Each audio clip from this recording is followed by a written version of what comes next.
1 अगस्त को हमारा विज्ञापन आ चुका है और 3 अगस्त से हम लोग ऑनलाइन आवेदन कर पाएंगे और ऑनलाइन आवेदन करने की जो अंतिम तिथि है वह 1 सितंबर है और आवेदन में किसी भी प्रकार का संशोधन अगर आप करना चाहते हैं तो 8 सितंबर तक संशोधन कर पाएंगे और यदि आप इसमें अच्छा स्कोर कर लेते हैं तो 3 वर्ष तक मान्य रहेगा।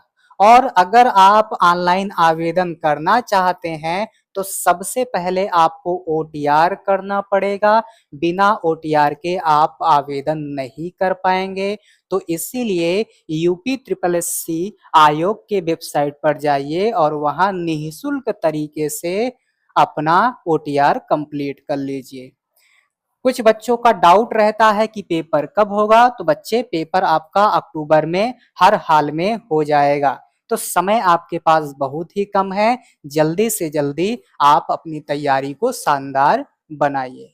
अगर हमारा कोई बच्चा 10वीं पास है तो इस परीक्षा में बैठ सकता है।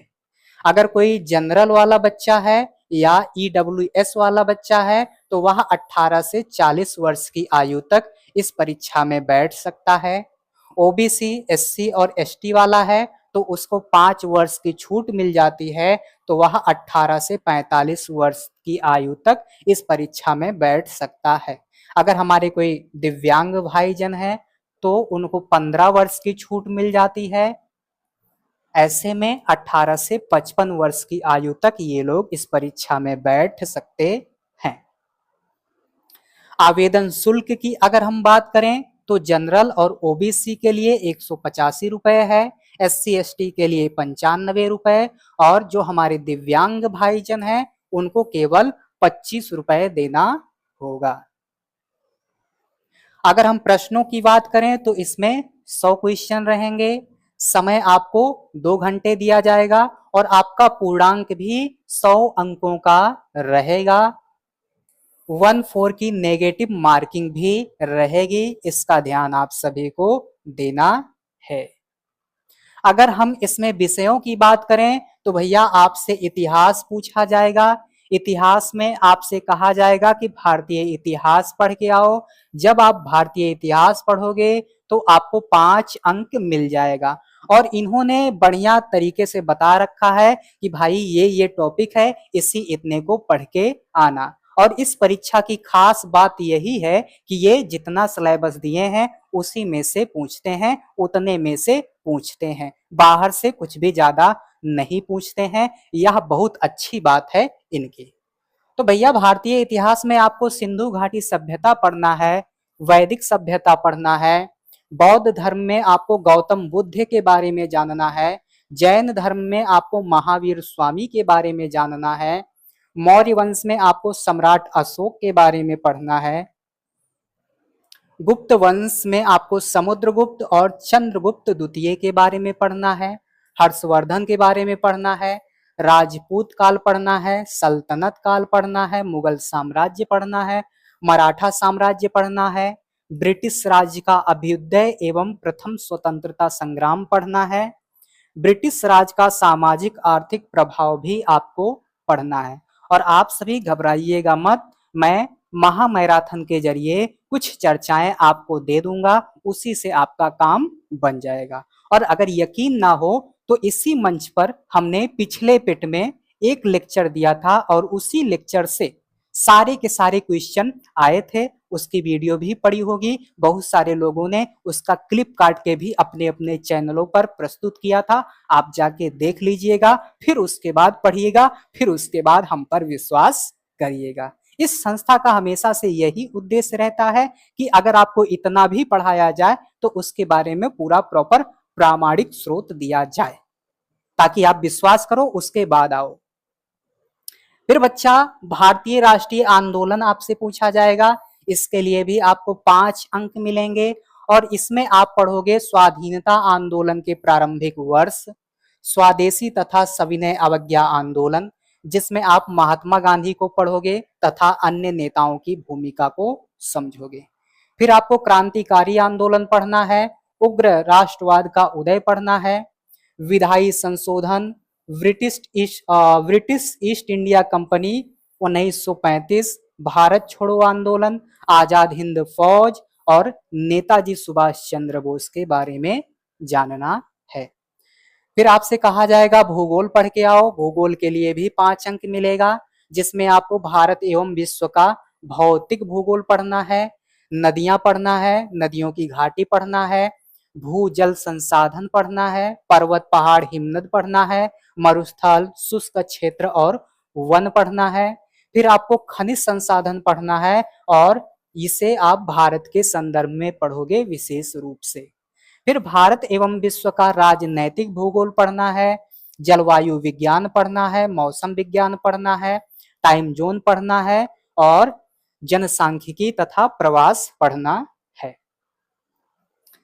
फिर आप अर्थव्यवस्था पढ़ोगे तो इसके लिए भी आपको 5 अंक मिलेंगे। सबसे पहले इसमें आप पढ़ोगे भारतीय अर्थव्यवस्था 1947 से 1991 तक। फिर आपको योजना आयोग और पंचवर्षीय योजनाएं पढ़ना है। आप पेपर उठा के देख लो, यहां से हमेशा पूछा जाता है। मिश्रित अर्थव्यवस्था का विकास एवं निजी एवं सार्वजनिक क्षेत्रकों के बारे में पढ़ना है। हरित क्रांति आपसे पूछ लिया जाता है ना, श्वेत क्रांति आपसे पूछ लिया जाता है। फिर ऑपरेशन फ्लड आप पढ़ोगे, बैंकों का राष्ट्रीयकरण तथा सुधार आप पढ़ोगे। तो ये सारी चीजें आप पढ़ोगे और जब मैं आपको पढ़ाऊंगा तो एकदम क्लियर तरीके से बता दूंगा कि भैया ये पूछा जा सकता है, इसको रट्टा मार जाओ। एकदम पूरा आपको विधिवत तरीके से हम लगभग बता देते हैं और अगर आप उन पर फोकस कर लेते हैं तो यकीनन आप इसमें 90 प्लस करके आओगे। कितना करके आओगे? 90 प्लस करके आओगे। और ना विश्वास हो हमारी पुरानी वीडियो जाके देखो भैया, हम ऐसे हवा हवाई में कोई बात नहीं करते। फिर बच्चा आपको 1991 में आर्थिक सुधार तथा उसके बाद की अर्थव्यवस्था के बारे में जानना है। फिर 2014 के बाद जो आर्थिक सुधार हुए हैं उन आर्थिक सुधारों में कृषि सुधार हो गया, ढांचागत सुधार हो गया, श्रम सुधार हो गया, आर्थिक सुधार हो गया और जीएसटी हो गया। इन सब चीजों को हमें 2014 के बाद के आर्थिक सुधारों में पढ़ना है। फिर बच्चा अगर हम भारतीय संविधान और लोक प्रशासन की बात करें तो यह भी 5 अंकों का पूछा जाएगा। इसमें आप भारतीय संविधान के बारे में पढ़ोगे, भारतीय संविधान की मुख्य विशेषताओं के बारे में पढ़ोगे, राज्य के नीति निदेशक तथ्यों के बारे में पढ़ोगे, मौलिक अधिकार एवं कर्तव्य को पढ़ोगे, संसदीय प्रणाली पढ़ोगे, संघीय प्रणाली हो गया, संघ एवं केंद्र शासित प्रदेश को पढ़ोगे और केंद्र और राज्य का क्या संबंध होता है इसके बारे में जानोगे। न्यायिक ढांचा आप सर्वोच्च न्यायालय, उच्च न्यायालय को पढ़ोगे। फिर आप इसमें जिला प्रशासन को पढ़ोगे, स्थानीय निकाय को पढ़ोगे, पंचायती राज को पढ़ोगे। अगर हम विज्ञान की बात करें तो विज्ञान भी 5 नंबर का पूछा जाता है, जिसमें भौतिक विज्ञान, रसायन विज्ञान और जीव विज्ञान तीनों को पढ़ना है। इन तीनों में क्या पढ़ना है, कितना पढ़ना है, ये बातें मैं आपको पढ़ाते हुए बताऊंगा।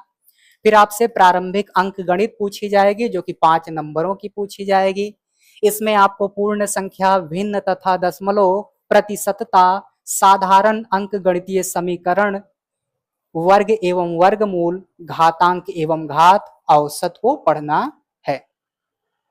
फिर 5 नंबरों की सामान्य हिंदी पूछी जाएगी जिसमें आपको संधि, विलोम, पर्यायवाची, वाक्यांश के लिए एक शब्द, लिंग, भिन्नार्थक शब्द, मुहावरे, लोकोक्तियां, सामान्य अशुद्धियां, लेखक और रचनाओं को पढ़ना है। सामान्य अंग्रेजी भी 5 नंबरों की पूछी जाएगी। इसमें अंग्रेजी व्याकरण रहेगा और गद्यांश रहेगा जिसे आप कॉम्प्रिहेंशन कहते हो। फिर आपसे रीजनिंग पूछी जाएगी। रीजनिंग भी 5 अंकों की रहेगी। इसमें बृहद एवं लघु, क्रम एवं रैंकिंग, संबंध, समूह से भिन्न को अलग करना, कैलेंडर एवं घड़ी, कारण और प्रभाव, कोडिंग डिकोडिंग और भी तमाम चीजों को पढ़ना है। अगर हम करंट अफेयर की बात करें तो ये 10 नंबरों का पूछा जाता है और इसमें आपका जो करंट अफेयर होगा वह भारत और वैश्विक दोनों प्रकार का होगा। फिर अगर हम सामान्य जागरूकता के बारे में बात करें तो यह पूछा जाएगा 10 अंकों का। जिसमें आप भारत के पड़ोसी देश को पढ़ोगे। इसे आप पढ़ लोगे भूगोल में, तो यहां आपको पढ़ने की जरूरत नहीं पड़ेगी। देश, राजधानी एवं मुद्रा, इसको भी लगभग आप भूगोल, हाँ भूगोल या आप कह लो कहीं ना कहीं एडजस्ट करके इसको भी आप पढ़ लोगे। भारत के राज्य तथा केंद्र शासित प्रदेश, इसको आप पढ़ लोगे पॉलिटी में, तो यहां पढ़ने की जरूरत नहीं पड़ेगी। भारतीय संसद, राज्य व्यवस्था, लोकसभा और विधानसभा, विधान परिषद, ये सब चीजें आप पॉलिटी में पढ़ लोगे, तो यहां पढ़ने की जरूरत नहीं पड़ेगी। राष्ट्रीय एवं अंतरराष्ट्रीय दिवस, इसको आपको अलग से पढ़ना पड़ेगा। विश्व संगठन एवं उसके मुख्यालय, ये आप इकोनॉमी में भी पढ़ोगे और कहीं ना कहीं किसी ना किसी रूप में आप भूगोल वगैरह में भी इसे पढ़ लोगे, तो यहाँ हमें फालतू का टाइम बर्बाद करने की जरूरत नहीं पड़ेगी। भारतीय पर्यटन, इसको अलग से पढ़ना पड़ेगा। भारत की कला एवं संस्कृति, तो भारतीय इतिहास में आप जितना भी पढ़ोगे उसके रास्ते जो बीच में पड़ेगा ये आप पढ़ लोगे, उसके बाद अलग से पढ़ोगे। खेल वगैरह के बारे में अलग से पढ़ना ही पड़ेगा, ये करंट का मुद्दा भी बन जाएगा। भारतीय अनुसंधान एवं संगठन, ये आपका हो जाएगा विज्ञान एवं प्रौद्योगिकी से। प्रसिद्ध पुस्तकें और लेखक, ये आप कहीं ना कहीं हिंदी में पढ़ लोगे। पुरस्कार एवं विजेता, इसे आप अलग से पढ़ोगे और इसका कुछ हिस्सा हिंदी वाले से भी संबंध रखेगा। जलवायु परिवर्तन और पर्यावरण आप कहीं ना कहीं भूगोल से जोड़कर पढ़ लोगे, तो इसमें बहुत ज्यादा मेहनत करने की जरूरत नहीं पड़ेगी। और अगर मैं पढ़ा रहा होऊंगा तो इन सारी चीजों को जोड़ जाड़ के, ये जो इतना बृहद सिलेबस दे रखा है और ये बहुत सारे लोग जो कोचिंग वाले हैं, ये जो बहुत सारा मटेरियल उपलब्ध करा देते हैं, इनसे तो मैं एकदम कम ही पढ़ाऊंगा और उसी से काम हो जाएगा। उसी उतने को पढ़कर आप शानदार कर ले जाओगे। फिर बच्चा, आपठित हिंदी गद्यांश का विवेचन और विश्लेषण करने के लिए 2 गद्यांश दिए जाएंगे और दोनों गद्यांश 5-5 अंकों के होंगे। इस तरह से इसके लिए आपको मिलेगा 10 अंक। फिर ग्राफ की व्याख्या एवं विश्लेषण करने के लिए 2 ग्राफ दिया जाएगा, दोनों ग्राफ 5-5 नंबरों के रहेंगे। इस तरह से 10 अंक आपको इसके लिए मिल जाएगा। तालिका की व्याख्या एवं विश्लेषण करने के लिए 2 तालिकाएं दे दी जाएंगी और दोनों तालिकाएं 5-5 नंबरों की होंगी। इस तरह से आपको 10 नंबर यहाँ पर मिल जाएगा। तो इस तरह से हमने बहुत सारी चीजों को यहाँ पर देख लिया है। आप सभी इंतजार करते रहिए, कहीं ना कहीं पढ़ते रहिए और जब हमें समय मिल जाएगा तो हम महामैराथन के जरिए सारा का सारा सिलेबस कंप्लीट कराने का प्रयास जरूर करेंगे और उसी के रास्ते आपका काम हो जाएगा। तो आज के लिए बस इतना ही, फिर मिलेंगे। बहुत बहुत धन्यवाद।